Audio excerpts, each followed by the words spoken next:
Hey guys, this is Vinny Reganey. I am the special strengths coach with Police Tutorial Service now for about 5 years. What is a special strengths coach? Basically, my area of expertise is training the different strengths. And what are those? Absolute strength, which is 100% max effort, 1 rep. Speed strength, which is trained in about the 75 to 85% range of your max effort. Strength speed, which is a little bit more complicated. So I'm not going to get into that right now because you don't need to hear it. And explosive strength and also isometric. But explosive strength is where people get confused sometimes. Just because you're doing something that is explosive, like Olympic weightlifting, doesn't mean you're training explosive strength, which Olympic weightlifting does not train explosive strength. Anyway, not to get too specific, but I just want you to know what a special strengths coach is. Now, what I do is I take all of my years and years of study and practice and experience, and about a decade ago, I catered that to train people to pass the Cooper exam. And I'm sure most of you are familiar with what the Cooper exam is. The Cooper exam is the statewide standard for police physical agility testing. And usually what we see and have seen for the past, I'm going to say about 20 years, maybe 25 years is you do the sit-ups, push-ups, and then a mile-and-a-half run. And for each gender, the numbers are a little bit different. For push-ups, they're a lot different, obviously. And why is that? You know, some people say, oh, it's not fair. Girls have to do so much less push-ups. Well, you know, I got to tell you, it actually is fair. Females inherently lack upper body strength, especially. Their strength never compares to that of a man anyway, because of our testosterone levels, because of our mass and bone structure and size. Okay, but especially with upper body strength, girls lack that. So the fact that a female in her 20s for the Cooper test has to do 15 push-ups, I think for a lot of girls, that's actually really hard to do. But we're not talking about that. We're talking about the test that you guys will be taking to get hired by the NYPD.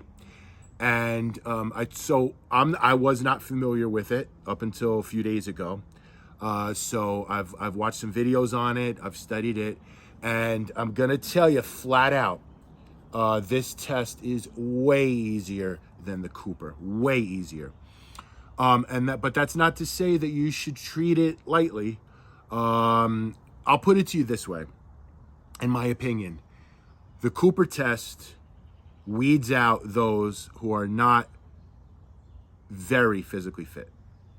All right, and that's relative, of course. By average, very physically fit. The test for NYPD, it will weed out the really weak.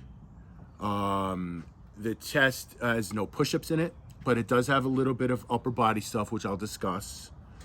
There's no sit-ups, and there's no mile-and-a-half run, although there is running, just far less than a mile and a half. Now, you have to in order to pass the test, you have to finish it within 4 minutes and 28 seconds. Also, you do the test wearing a 14-pound vest. Now, the example that I saw of the test being completed was done by a female. And she did it very leisurely. So, going on the heels of what I just said, where females simply just lack the strength that a man does, if a female can do this test leisurely, going by what I saw, then I would have to say, if you're in decent physical shape, you should have no problem passing this test. But I know there will be some that will have issues with certain things. They may not have an issue with, let's just say, just off the top of my head, we'll say there's 8 events. Everyone might be good with 7, but might have trouble with 1. okay? So that's where I come in. So I'm going to dissect the test part by part, and I'm going to give you some pointers on what you can do to make yourself totally ready to pass this exam. All right? So let's get started, and the test starts with the barrier surmount. All right, folks, so barrier surmount. Now, once you start the test for NYPD, your time goes. So every event is included within that time. And again, you have to complete it within 4 minutes and 28 seconds. Unlike the Cooper, which is done piecemeal. In fact, some jurisdictions are now holding the push-ups and sit-ups one day, and you may not do the run for 2 or 3 weeks later, which is kind of crazy to me, but it is what it is. What I think is happening is so many people fail the push-ups and sit-ups, they want to just get that out of the way. From my experience in Westchester County, they go in alphabetical order, and they'll have you do the sit-ups, 5-minute rest, push-ups, and then you may rest anywhere between 2 minutes and 10 minutes before you go do the run. Now, with the NYPD test, once you start, the clock ticks. So you want to move pretty well. So barrier surmount. So the test begins, you're on your knees in gun-ready position. Once the instructor gives you the command to begin, you get up and you sprint 50 feet. Now, in the video I watch, she for sure is not sprinting. But anyway, you practice the exam and you'll get used to your time. So you sprint 50 feet, sprint, and then you have to climb and overcome a 6-foot wall. It's not really a wall in the video. It's a fence. But what you want to do is you got to get up the wall. So you use your foot, and then you grab the top, and then you're going to push yourself up, get your leg over, and then drop. So how can we train for this? Well, we could train one way or another if you have a barrier that you can surmount outside of the test. That's ultimately one of the best ways to train. But I know, sometimes that's hard to find like that. But if you could find something that mimics that barrier, even if it's higher, that's better, but you want to train harder than the contest. I would do that. In the gym, what's one of the best things to do? So lats, because you use your back to pull yourself up, and then triceps because you're pushing yourself over. You're not really using too much legs. I mean, you could step up from the fence, the barrier, but I would not think that there's anything specific that you could do for your legs to make yourself necessarily better for this event. Other events for sure.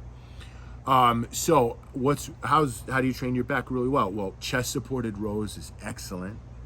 If you don't have access to that, one-arm dumbbell rows is really good. Lat pull downs very good. So things like that isolate the back. The back's a big muscle. You have to learn how to use it properly and not use your arms so much. Although we are using our arms when we pull with our back, you want to isolate the back as best as you can, because otherwise you'll be stressing your arms too much and not training your back effectively. Now, once you're up, a lot of people will push themselves up higher to get that edge, to get their leg over and successfully mount the barrier and get over it. So that is a lot of lower chest and triceps. So bench press will help, but I think training your triceps will help more. So dips really mimic that movement of the barrier surmount, okay? So dips are really good. Just be careful, don't go too low in the dips. They could strain your shoulders. And also press downs are excellent because they mimic that motion. There are better triceps exercises, but I think it's good to mimic the motion for now for this event. and that will help you. Dips are better if you're not comfortable doing that or you just don't have the strength. Tricep press downs will be good.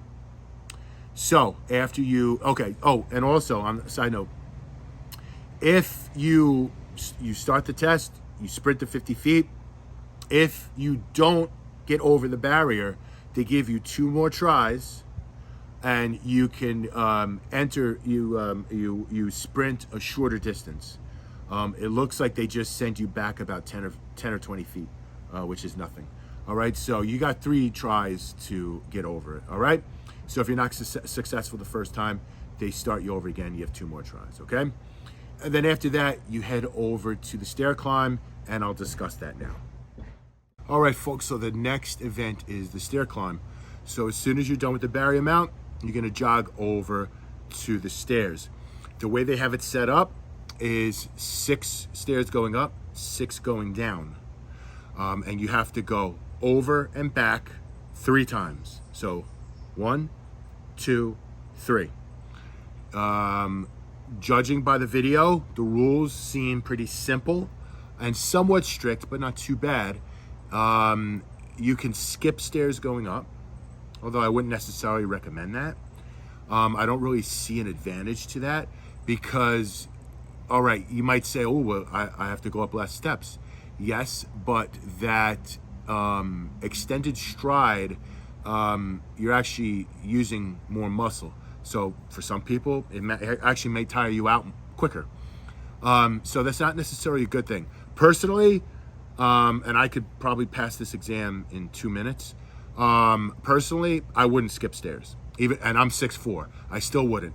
I think it actually takes more energy. But that's just me. If you disagree with it, that's fine. Whatever works for you, okay? Anyway, my point is, you could skip stairs going up, but not going down. Remember that. You have to hit every step on your way down. When you traverse the whole thing, both feet have to be on the floor before you start again and go back, okay? And also, folks, there are handles on this. Do you know how much easier that makes this? You can, help take some of your body weight off your legs and move yourself up. But anyway, how do you train for this? Well, I think overall conditioning really is key here. Especially now, you may not be in really good cardio conditioning and still be able to do this. The problem is, though, if you're in poor cardio conditioning, this may tire you out and affect you later because there is a short course that you have to run. So we don't want that. So get into good cardio health by jogging, but also specifically use the Stairmaster. I think it's what it's called, the Stairmaster. Anyway, like a cardio machines in most commercial gyms, it's a stair climb. I mean, that's really your training exactly how you're going to be doing it, right? But for weight-wise, back squats are really good. Box squats are really good because it just develops overall leg strength. And the stronger you are, the easier it's going to be and the less it's going to tire you out. Aside from cardio conditioning, right? Okay. Calves do come into play somewhat. You could train that as well. But I think other than squatting really and just having good cardio health, there's really no secret to this, and this should be easy for you to do. All right, folks, so after the stair climb, you're going to proceed to the physical restraint simulator. Now, basically what it looks like to me is it's a push-pull type thing. It looks like you start and you stand on a line, you pull it and keep it pulled to you, and then you walk in a half circle to the direct other side, okay? And then you stop, and then you push it in and hold it, and then walk around back where you started. There is weight on it. It looks like maybe a 45 pounds, but don't quote me on that. I'm just looking and I see what I see. It could be 25 pounds, and honestly, it probably is, judging by, the difficulty of the rest of the test. I would have to say it's probably, but anyway, whatever the weight is, it's very light. But that's how it seems to work. So how would you train for that? Well, this one's a little bit more technical. There's a little bit more muscles involved because you're using upper and lower body. So, pulling back. Again, same exercises that I recommended for the barrier surmount. Heavy rows, heavy chest supported rows. All right, anything that trains the back, nice and heavy. And when you do train back, focus on stretch and squeeze, okay? Because that's gonna come into play with this. You're gonna squeeze it and you're gonna hold it, all right?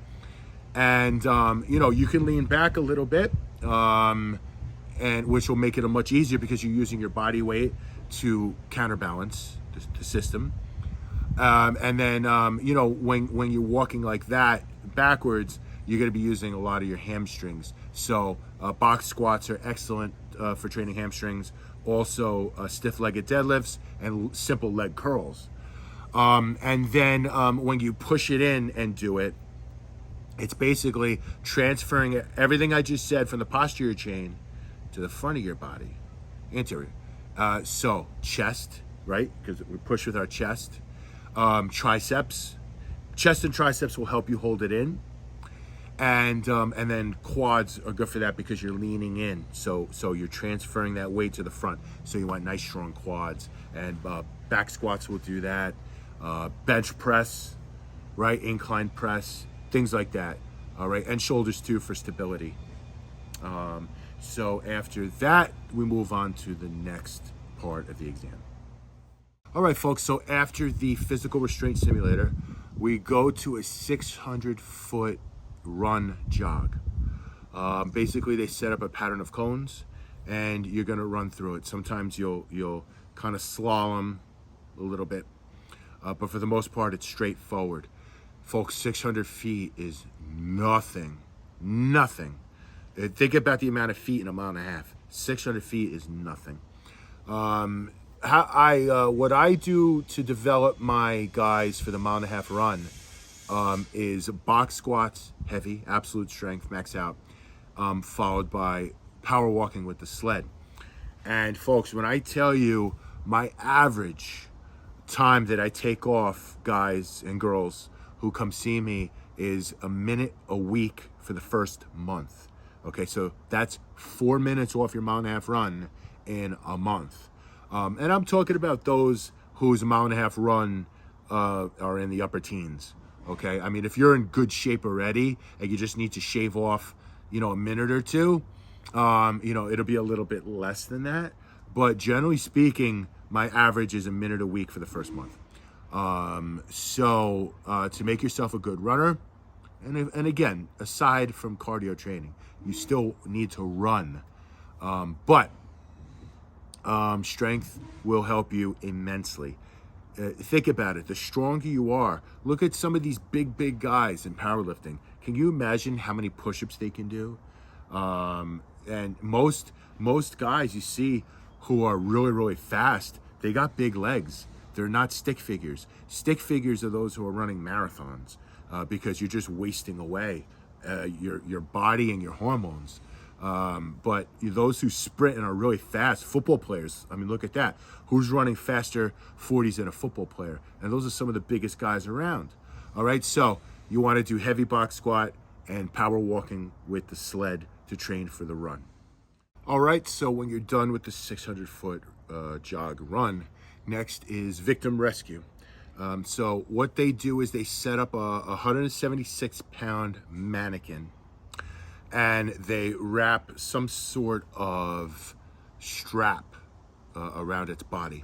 So what you're gonna do, instead of grabbing the mannequin and walking backwards with it, you'll grab this strap and hold that and walk backwards with the strap connected to the 176-pound mannequin. Now, don't freak out to the fact that you have to pull a 176-pound mannequin. Listen, you're not picking it up. That's a big difference. You're not picking it up. You're sliding it, okay? So depending on your body weight, that's gonna balance it out immensely right there, all right? And then you have to drag it 35 feet. And it has to be totally over the line, okay? So how do we train for this? Well, this is big lower body. You're not really using your upper body for this. I mean, even holding on to it, it's not like you gotta, tense up and hold it. No, you're just holding it and you're using your legs to drive back. So I think obviously still box squats is the best exercise you could do for lower body. It will help you get stronger, more explosive, and make you a far superior runner to what you were if you weren't doing box squats. You just have to know how to do them correctly.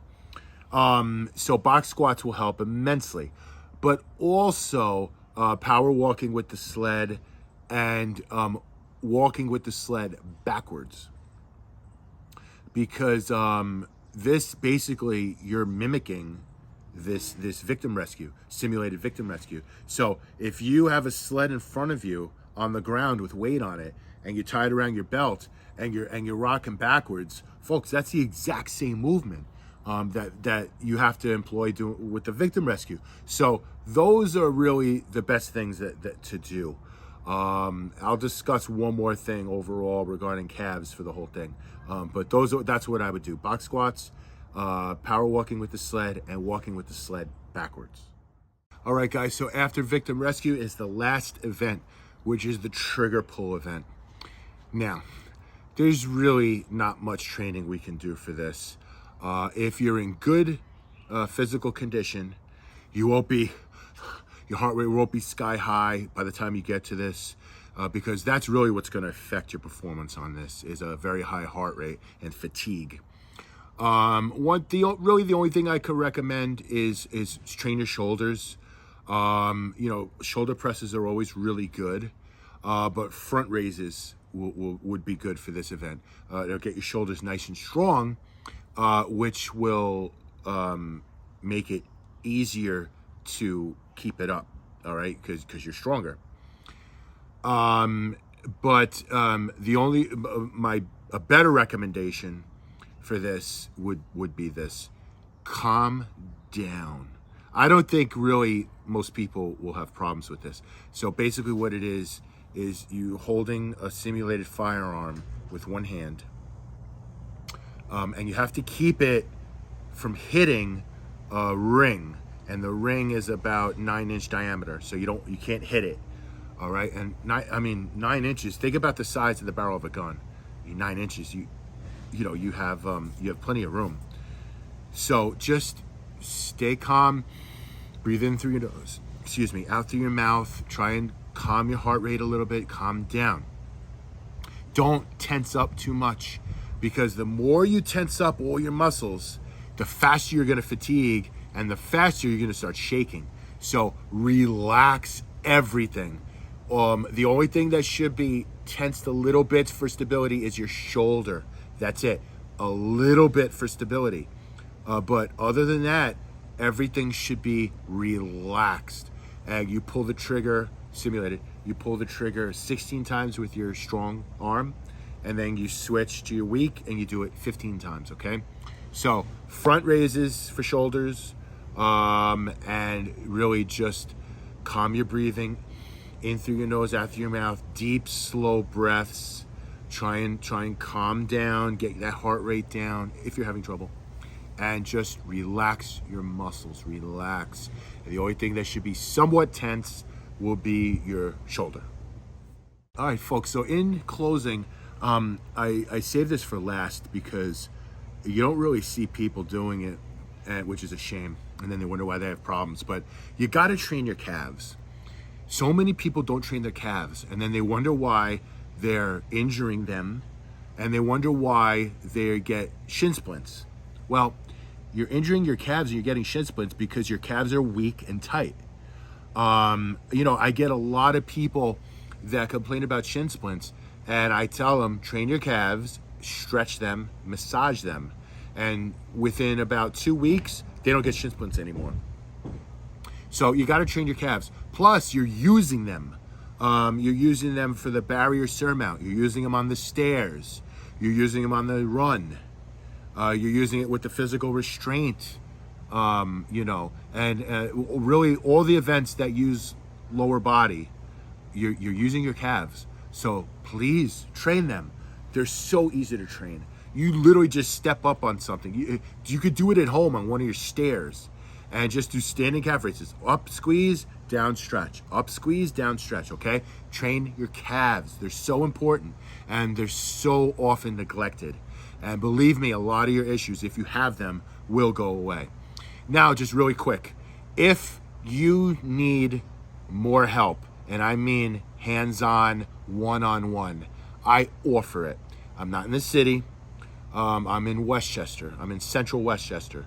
But if you feel that you just can't do it yourself and you need personal guidance, I'm here and I offer personal training.